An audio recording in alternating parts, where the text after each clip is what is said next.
ሻለቃ ብርሃኑ ተስፋዬ በአዲስ አበባ ከተማ አዲስ ክፍለ ከተማ ነዋሪ ናቸው። ሻለቃ ብርሃኑ ለሀገራቸው ሉዓላዊነት የታገሉ ለበርካታ ዓመታትም በተለያዩ የሥራ ዘርፎች ሀገራቸውን ያገለገሉ ናቸው። አሁን ባሉበት ማምሻ ዕድሜያቸው ላይ ደግሞ ሀገር እንመካከር የሚል ጥሪን ስታቀርብ ሀሳቡን ተቀብለው ከመምከሪያ ጠረጴዛው አልታጡም። አንድም ሁለት ሶስት ጊዜ ስለ ምክክር ኮሚሽንም ስብሰባ ላይ ተገኝቼ የተቋቋመበትን ዓላማና የሚፈልገው ውጤትና ግቡ ምን እንደሆነ ከተረዳም በኋላ የሶስት ቀን ያህል ስልጠናም ተሰጥቶን በመጨረሻም የሚወክሉንን ሰዎች መርጠን በመጨረሻ ድረስ ሄደው ሀሳቦችን አሰባስበው ሄደው ማህበረሰቡን ወክለው በምክክር ኮሚሽኑ ላይ የሚሳተፉትን ሰዎች መርጠን አሳይን አድርገን ነው የጨረስነው። ሻለቃ ብርሃኑ እንደሚያነሱት ችግርን በኃይል መመለስ፣ አለመግባባትን ሰላማዊ ባልሆነ መንገድ ለመፍታት መሞከር ሀገርን ዋጋ አስከፍሏል። አሁን ያልተግባባንባቸውን ጉዳዮች በውይይት እንፍታ የሚለው የገዘፈ እሳቤ የሕዝብን አንድነትና የሀገርን ሰላም የሚያጸና ነው። እንደ ሀገር ሊያስቀጥለን አይችልምና ባለፉት 30 ዓመታት የተጓዝንባቸው መንገዶች በሙሉ መቀየር መቻል አለባቸው፣ መሻሻል መቻል አለባቸው። ዓላማው የተቀደሰ ነው፣ ተገቢም ነው። በዛሬ ጊዜ በውይይትና በመነጋገር ብቻ የሚፈታ ችግር እንጂ በኃይልና በጦርነት በመሳሪያና በግድያ ሊፈታ የሚችል ችግር የለም።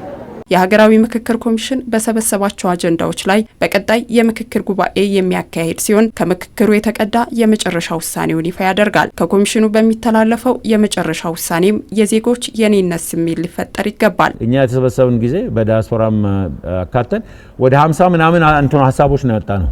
ግን ያን በሶስት ቀን እና 50 ሀሳቦች ገደማ ስናወጣ አብዛኛውን ነገር ተስማምተን ምናልባት 80-85 በመቶ ተስማምተን። ስለዚህ እኔ የምገምተው ምንድነው ህዝብም ይሄንን አጀንዳውን ሲያይ አብዛኛው የሚስማማበት ይመስለኛል። ስለዚህ ያ ሁሉ ተነቀባብሮ የሚመጣው ከየአካባቢው የሚመጣው ከየቀጠናው ከየምናምን የሚመጣው የህዝቡን ትርታና ሀሳብ የሚገልጽ ነው።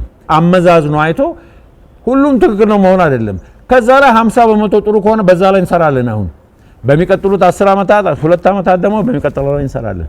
አሁን ዋና አንኳሮቹ ነገሮች ላይ ተስማምተን ለነሱ መፍትሄ ፈልገን እነሱን ስኬታማ ካደረገን ሌላው ፈር ይቀዳሉ ማለት ነው። ይሄ ውሳኔ የቴክኒክና የቋንቋ ውሳኔ አይደለም፣ ቴክኒካዊ ውሳኔ አይደለም። ከዛ ባለፈ ህዝቡ የሚረዳው ጥቅሙን የሚያስከብር የኔ ጥቅም ይከበርበታል የሚል ሐሳብ እና ህዝባዊ ቋንቋ ውጤት ነው እንጂ የቴክኒክ ቋንቋ ውጤት አይደለም። እስካሁን 30 ዓመት የተተረከው ትርክት የውሸት ሀገርን የሚያጠፋ ህዝብን ከድጡ ወደ ማጡ የሚወስድ ድህነትን የሚያስቀጥል ከዛም አልፎ ሀገርን የሚያሳጣ መሆኑ ህዝቡ እንዲረዳና ሁሉ መጀመሪያ ቅድሚያ መስጠት ያለባቸው ለሀገር አንድነትና ለሀገር ቀጣይነት ነው። ከማህበረሰቡ በተወሰዱ ሀሳቦችና ማህበረሰቡን በሚያንጸባርቁ ውሳኔዎች ላይ ዜጋው የኔ ነው ብሎ እንዲቀበልም የማህበረሰቡ ተወካዮች ኃላፊነት አለባቸው። በርካታ የማህበረሰብ አገር በቀል እውቀትን ያጸኑ በዳኝነት ስርዓት ውስጥ ያሉ የመጡ አካላቶች የዚህ የምክክር ኮሚሽኑ አንዱ አባልና አካል ናቸው። ሰላምን ለማጽናት ብዙ ስራ ሰርተዋል።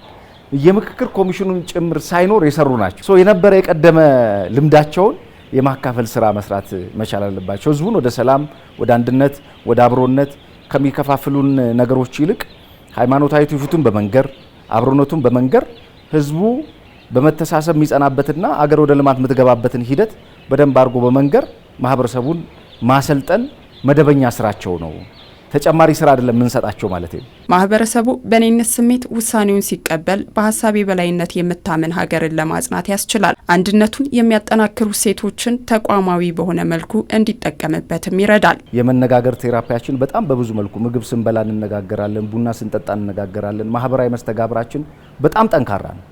ይሄን ቦንዲንግ ፍሬም ማስያዝ ነው አሁን የምክክር ኮሚሽኑ የያዘው። ሀሳቦች መጥተው ወደ ጠረጴዛ እንነጋገር ሲባል አገራዊ አጀንዳዎችም ይሁኑ በመንደር ደረጃ ያሉ አጀንዳዎችን ይዞ ኢኳሊ ሰዎች እንዲነጋገሩና በጥይት ከማመን ይልቅ በንግግር እንዲያምኑ ባህልን ማዳበር ነው አንደኛው። ሁለተኛው አዲስ የፖለቲካ ውል ነው። ዜጎች በጋራ ጉዳዮቻቸው ላይ ተስማምተው አዲስ አገራዊ የመግባባት ታሪክ የሚፈጥሩበትን ሂደት ይፈጥራል።